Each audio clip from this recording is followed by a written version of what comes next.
I want to ask you as well, I mean, we'll come back to some of these points a bit later, but I wanted to ask you, I interviewed you, it must be nearly 7 years ago, six and a half, 7 years ago now, when you told me about some of your struggles and experiences. Like today, you are an extremely well-known activist. You've done very well. You work with great organizations. You're organizing this amazing festival we're going to talk about in a minute.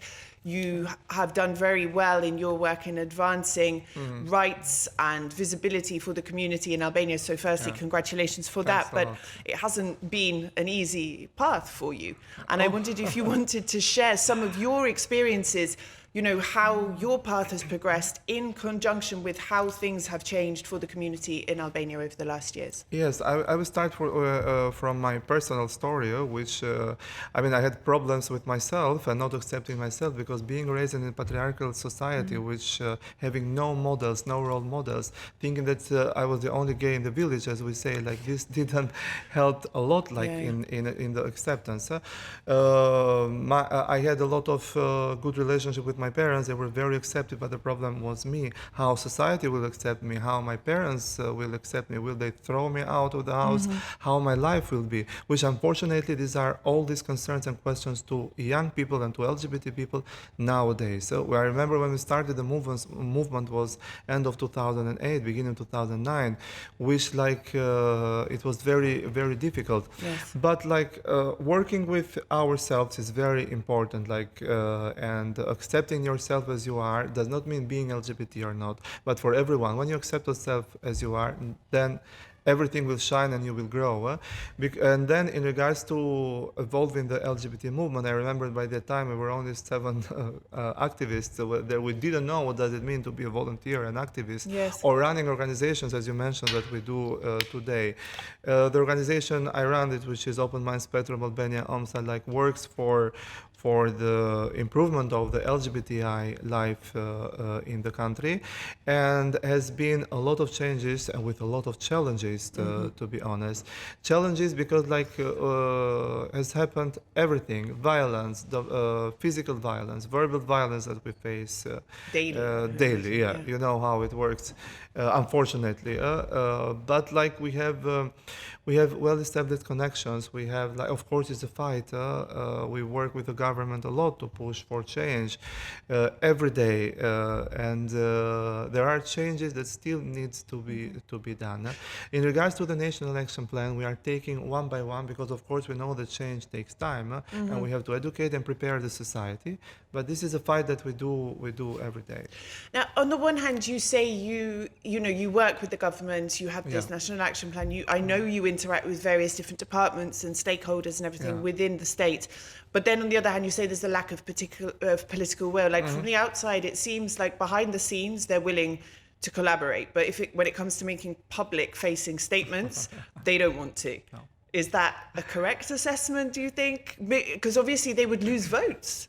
I mean, me personally and the organization, we have worked and we just started this summer, which will continue, an initiative about political participation of LGBTI people, which does not mean to make people ready to run for office, but like to work with our government and our politicians through semi-structured interviews, through meetings. As you said, it is difficult for them, which in some way we understand, in some way we don't.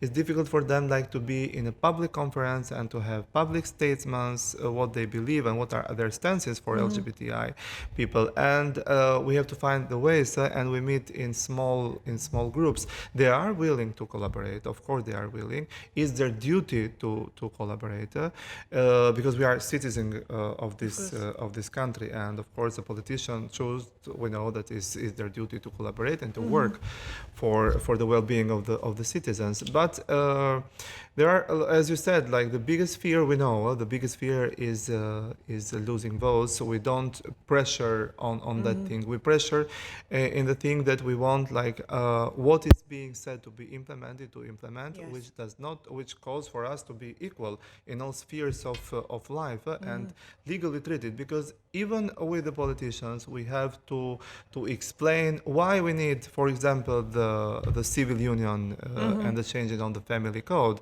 because it does not lead to This does not mean marriage or adoption or kids. Don't go that far. Yeah, they're not going to take the word mother and father away. Which is not the truth. No, I it's mean, not. for example, I live with my partner here in Albania, and like, what are my legal rights? I'm not legally recognized If he as a gets citizen. sick, you are not entitled to No. information about him. Of course not. If he Yes. dies, God forbid, you are not entitled No. to any right over arranging things, of inheritance, if you have Yes. property Yes. together. I mean, it's, Yes. and these are just a couple of examples. That's what we talk about, legal equality, you know, being able to have the same legal rights Exactly. as a heterosexual couple. It's not about saying, oh, we want to steal the words mother and father and change it parent one and parent two, which was actually not the case. It was Not the case. It was an addition, wasn't it? I'm very happy that that we have friends and journalists like you in order to explain and not to do this. I mean, because I don't want to say bad words for the media, but some of the headlines Of are course. really Yes. concerning. Yeah. And like I always say, please, I mean, when the media calls us, please don't promote hate speech and violence, because we will be in the streets and we will be more visible. And it's important to promote something good and peace, not violence. And this is very important for us to be really safe. And why the community is not out? Because we don't feel safe. The community, not as an activist, because I'm out.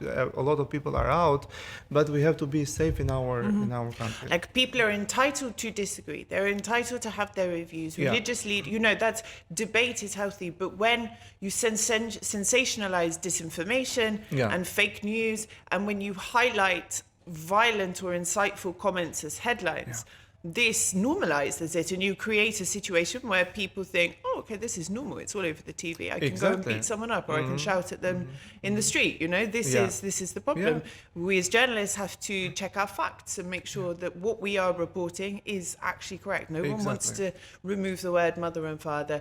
We're not going to have, you know, queues of same-sex couples stealing your children away from you to complete their family. You know, this is nonsense. It doesn't impact other people's lives in any way. It doesn't change anything for a heterosexual couple. It just extends legal protections and rights to other members of society. Exactly, and in the terms, because there is a lot of debates to parent one, parent two. I would never call my mom parent one, how are you? Because like this is not to take out the word mom and dad. Because parent one and parent two like can be everyone. Parent one can be the grandmother or the uncle, because like, who is taking care of the kid. Even a family, maybe there is the mother is the biological mother, the biological father's not in the picture. She's married someone else. He adopts the child or whatever. He's not technically the father, but he's a parent. Exactly. You know, there are other scenarios for this so it's as well. beyond that. It's not. It's not that. So.